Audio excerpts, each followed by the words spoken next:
Darkest Dungeon 2 does not pull its punches. It'll slap you around, grind your party into dust, and then have the gall to ask if you'd like to try again. And you will, because despite the pain and humiliation, it is a remarkably fun game.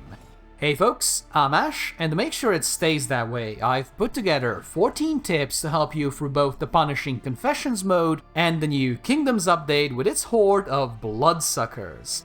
So, get ready to swat some mosquitoes, and let's dive in. If you saw a bunch of rubble and weird gloop on the road, what would you do? Probably steer around it, right? Well, wrong. Darkest Dungeon 2 actually wants you to drive your stagecoach like a complete psychopath. You actively want to swerve all across the road looking for things to crash into, because every pile of debris has a chance to give you goodies. We're talking combat items, food for the next inn, or even just cold, hard cash. Because of course you'll find money in weird meat goo. So don't let your stagecoach drive automatically. Channel your inner suburban mom and be as reckless as you can be, because those scraps can make a big difference. While I'm sure some lunatic out there has beaten Darkest Dungeon 2 with every possible combination, for the rest of us mere mortals, party composition matters a lot. You want a crew that can hit every enemy position, heal and clear debuffs, and most importantly, manage stress. Once you've got those boxes ticked, you can handle just about everything the game throws at you. And it really will throw a lot, including whatever this thing is. More importantly, the balance is tight enough that the exact heroes don't matter much. So pick your favorites, cover your basics, and focus on playing well. You don't need a mathematically perfect composition. This is not hardcore WoW raiding. Every hero in Darkest Dungeon 2 is dragging around emotional baggage, and if you want to unlock their full kit, you'll need to unpack their trauma at Shrines of Reflection. These are partly lore vignettes and partly mini-puzzles, and in all honesty, they're one of my favorite parts of the game. They really help flesh out the characters and give them some much-needed context. There is, however, a catch. Each hero needs 5 shrine visits to unlock everything, and shrine spawns are random. So if you want the full set of skills, and trust me, you really do, you'll need to make detours for shrines even when the route looks absolutely miserable. Otherwise, you'll be staring down 40 hours of gameplay before everyone is fully kitted out. And that's 40 hours of your heroes sighing dramatically and giving you the side-eye because you still haven't given them their best abilities. Much like real life, traveling with a couple of good friends is a blast, even if you're going for an actual hellhole. But if you're stuck with people whose only hobby is bickering and complaining, it'll make even paradise feel like a nightmare. The same thing applies to Darkest Dungeon 2. So if you want smooth runs, don't let your party hate each other. Pay attention to how each decision affects relationships and pick the least toxic option almost every single time, even if the loot is worse. And when you reach an inn, buy every single relationship boosting item you can find, from sketchy booze to classic card games. In all honesty, the whole thing really is just throwing whiskey at the problem and hoping it goes away. But if you do this right, you'll end up with a team that passively heals and buffs each other through the magical power of friendship, which in a game built around stress and despair might as well be cheating. If there is one thing humanity has agreed upon since our earliest days, it is that fire is very good. And when you're fighting Lovecraftian horrors, fire is really, really good. So keeping your flame levels high in Darkest Dungeon 2 isn't optional, it is a matter of survival. Once that flame starts to flutter, your heroes will get debuffs, the enemies will get stronger, and without spoiling anything, let's just say things far nastier than pigmen will start prowling in the dark. You can top up your flames by beating up cultists, helping innocents in assistance encounters, or tossing out the always handy A Glimmer of Hope combat item. Whatever your method, just keep that flame burning bright. Don't fall into the classic RPG trap of saving your best items for some mythical later that might never come. Darkest Dungeon 2 is the hardest when you're the weakest, right at the very start. So if a fight looks even slightly sketchy, just start chucking everything you've got. Bandages, smoke bombs, whatever suspicious powder your heroes are carrying, just use all of it. And if things are going well, then yeah, sure, you can stash a few powerful toys for the finale. But most of the time, treat the combat items like candy at Halloween. If you've got it, be a good neighbor and hand it out to any passing cultists. And hey, using items also frees up precious inventory space so you can go and collect even more loot. Now that is a deal. Getting shanked by a mosquito aristocrat, a mosquitocrat if you will, really does suck, but you can at least slap a bandage on it.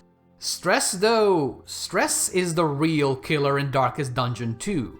It's harder to heal, it really sneaks up on you, and once it hits 10, your hero is basically going to implode mid-fight and ruin everything. Even hitting 4 is enough to start nasty arguments that can ruin relationships and unravel your run. So if you want to avoid the slow-motion car crash that is a stress spiral, make handling it your top priority.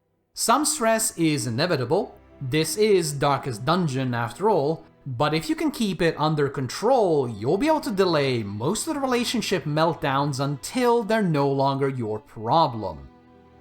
Every enemy in Darkest Dungeon 2 is dangerous, even the ones that look like someone tried to make a meat trumpet. So if you value your party's health, focus on picking off low HP enemies first. Ideally, before they can even consider using their weird little meat trumpets on you. And if you cannot finish them this round, slap on some damage over time effects and let nature take its course. The goal here is efficiency. Every action has to count, and the faster you can thin the herd, the fewer chances the game will have to completely screw you over. And trust me, the game really is slobbering at the chance to ruin your day, so do not let it. After each run in Confessions, you'll get a handful of candies to spend on upgrades, items, and new heroes. The problem is that candles are very scarce, especially early on while you're still learning, aka constantly falling over dead.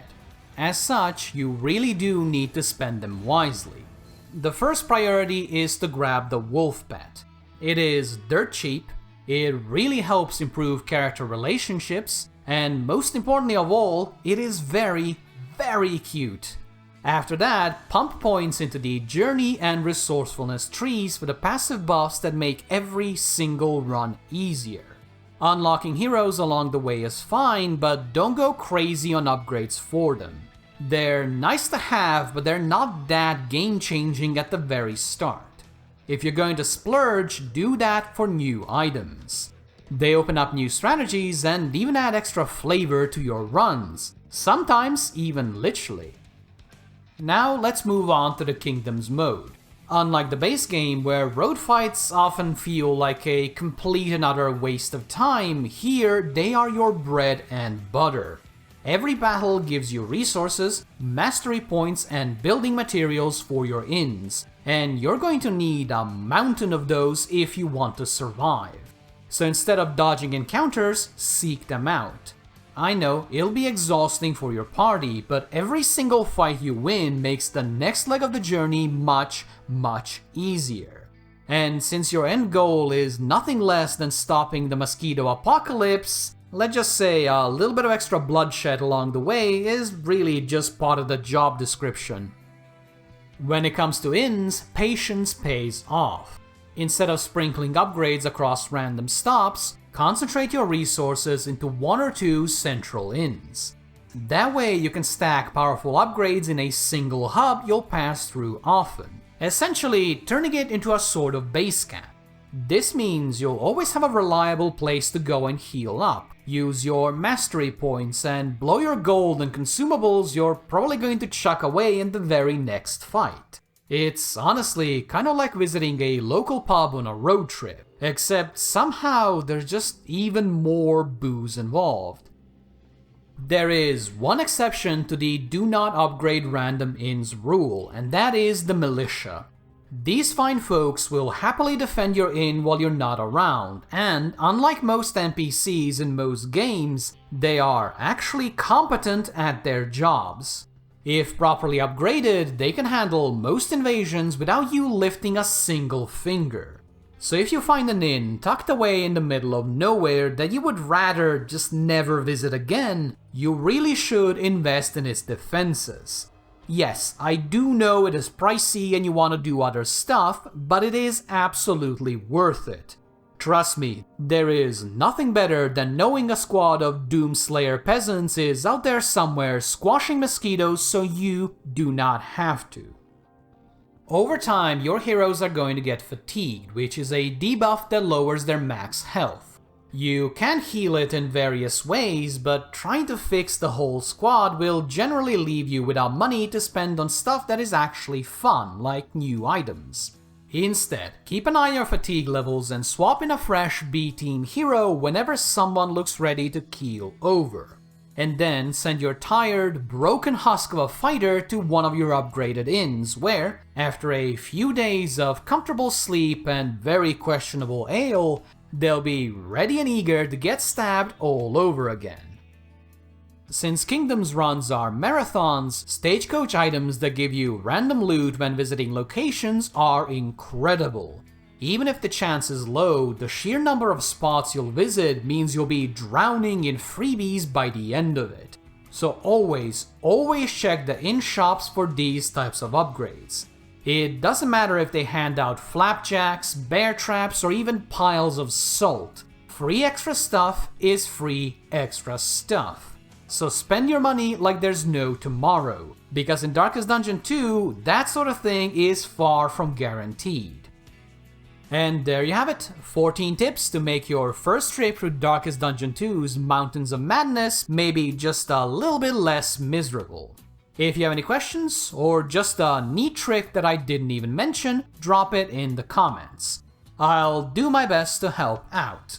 In between getting my party obliterated, of course. Thank you for watching. If you want to see more like this, make sure to subscribe, like the video, hit the stupid bell, pet your favorite mosquito-crat, and do whatever else you gotta do these days. Thank you for sticking to the very end, and I hope you have a lovely day. Bye bye!